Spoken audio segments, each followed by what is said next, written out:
മുഖ്യമന്ത്രി പിണറായി വിജയൻ, കെപിസിസി അധ്യക്ഷൻ സണ്ണി ജോസഫ്, സാദിഖ് അലി ശിഹാബ് തങ്ങൾ തുടങ്ങി രാഷ്ട്രീയ രംഗത്തെ പ്രമുഖർ രണ്ടാം ഘട്ട വോട്ടെടുപ്പിൽ സമ്മതിദാനാവകാശം വിനിയോഗിച്ചു. മന്ത്രിമാരായ ആർ ബിന്ദു, മുഹമ്മദ് റിയാസ്, കെ രാജൻ എന്നിവരും ഇന്ന് വോട്ട് രേഖപ്പെടുത്തി.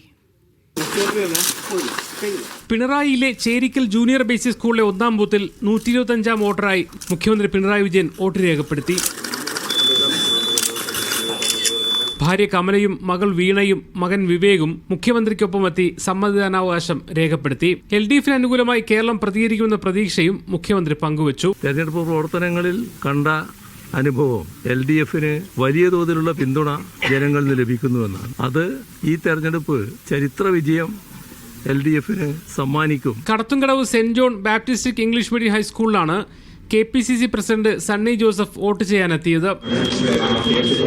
UDFിന്റെ തിരിച്ചുവരവിന്റെ തുടക്കമായിരിക്കും തദ്ദേശ തെരഞ്ഞെടുപ്പെന്ന് KPCC പ്രസിഡന്റ് പറഞ്ഞു. തികഞ്ഞ വിജയപ്രതീക്ഷയിലാണ്. സർക്കാരിന്റെ ജനദ്രോഹ നയങ്ങൾക്കെതിരെയുള്ള വലിയൊരു ജനവിധി ഉണ്ടാകും. അതിനുവേണ്ടിയാണ് ഞങ്ങൾ പ്രചരണം നടത്തിയത്.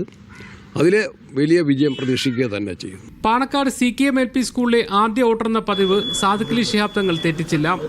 അബ്ബാസ് അലി തങ്ങൾ, മുനവർ അലി തങ്ങൾ തുടങ്ങി പാണക്കാട് കുടുംബത്തിലെ മറ്റംഗങ്ങളും അതേ ബൂത്തിൽ വോട്ടിനെത്തി. അപ്പക്കാട് ഷംസുൽ ഇസ്ലാം മദ്രസയിലെ ബൂത്തിലായിരുന്നു PK കുഞ്ഞാലിക്കുട്ടിയുടെ വോട്ട്. UDFിന്റെ മേഖലകളിലൊക്കെ നല്ല പോളിംഗ്. ഒന്ന് ഭരണവിരുദ്ധ വികാരം, 2 ശബരിമല. കോർപ്പറേഷനിലൊക്കെ തിരിച്ചുവരവ് പ്രതീക്ഷിക്കുന്നുണ്ട്.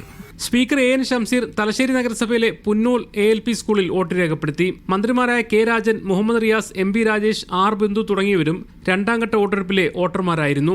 LDF convener TP Ramakrishnan Perambra Nechad സ്കൂളിലും, EP Jayarajan Kannur Aroli higher secondary സ്കൂളിലും, K സുധാകരൻ കീഴുന്ന സ്കൂളിലും വോട്ട് ചെയ്തു. BJP നേതാവും മുൻ ഗോവ ഗവർണറുമായ PS ശ്രീധരൻപിള്ള തുരുത്തിയാട് IHRDയിലും, K സുരേന്ദ്രൻ അത്തോളി മുടക്കലൂർ സ്കൂളിലും വോട്ട് രേഖപ്പെടുത്തി. വിവിധ ബ്യൂറോകൾക്കൊപ്പം മീഡിയ 1 കോഴിക്കോട്.